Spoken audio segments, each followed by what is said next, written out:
Hello friends, ઇંગરાજ કિચનમાં તમારું સ્વાગત છે। આજે આપણે બનાવીશું શિમલા મિર્ચ અને બેસનનું શાક। આ શાક એકદમ ઝડપી બની જાય છે। તો એ માટે મેં અહીં 250 ગ્રામ શિમલા મિર્ચ લીધા છે। શિમલા મરચાંને આ રીતે ધોઈને લૂછીને પછી લેવાના। તો પહેલાં આપણે એનો ડીટાને આ રીતે કાઢી લઈશું અને તેમાં રહેલા બિયાને પણ આપણે કાઢી લઈશું। હવે આપણે એને સમારી લઈએ। તો મરચાંમાં રહેલા બિયા અને એના રેસાને કાઢી લઈશું। હવે આપણે એના મીડિયમ સાઇઝના પીસ કરી લઈએ। તમારે આનાથી મોટા પણ પીસ રાખવા હોય તો પણ રાખી શકાય।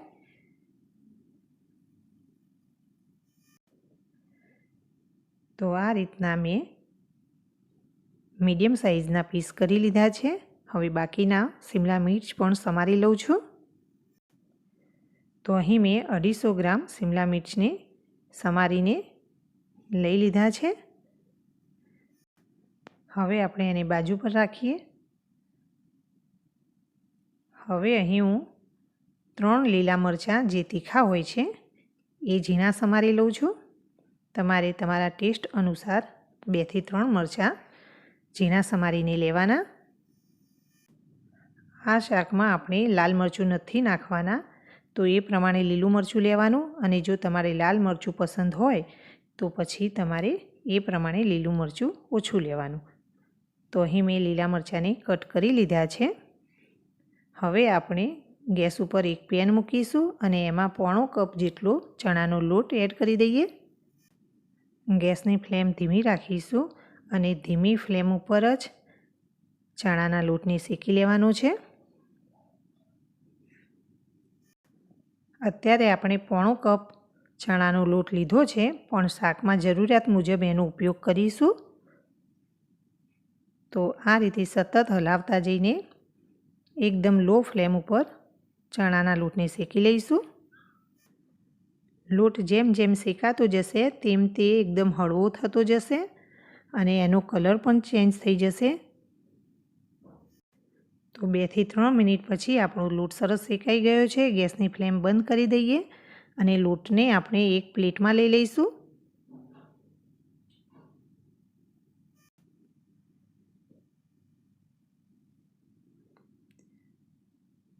લોટ આપણે પ્લેટમાં લઈ લીધો છે। હવે એને બાજુ પર મૂકી દઈએ અને એ જ પેનને લૂછીને પછી ગેસ ઉપર મૂકી દઈશું અને એમાં 3 મોટી ચમચી તેલ એડ કરી દઈએ। તેલ ગરમ થાય પછી આપણે એમાં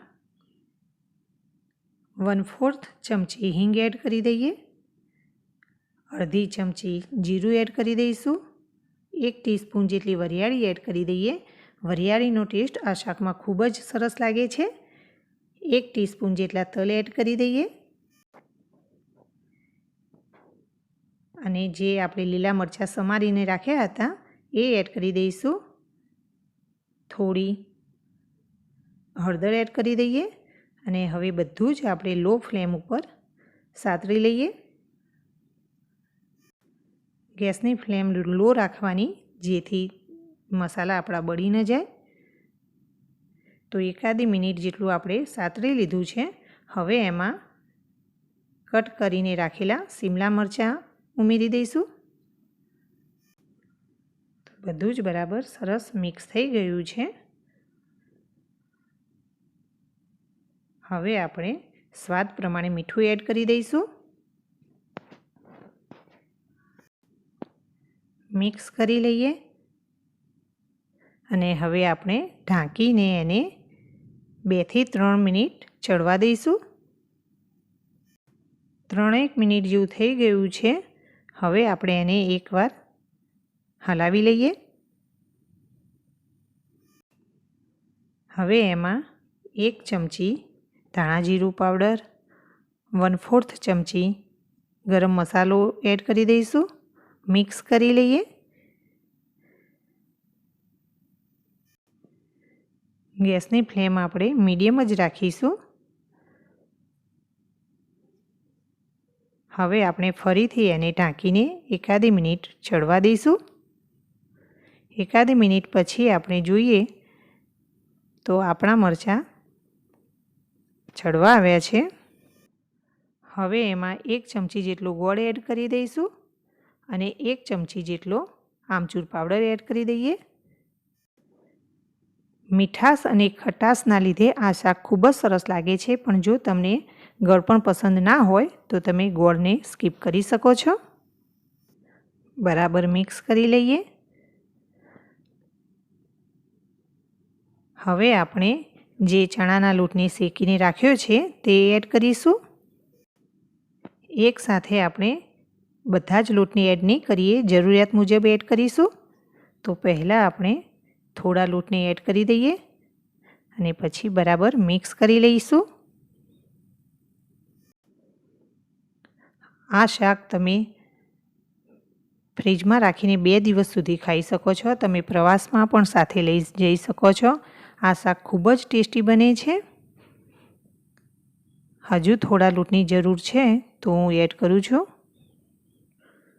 તો 2 ચમચી લોટ મેં એડ કર્યો છે. ફરીથી આપણે મિક્સ કરી લઈએ.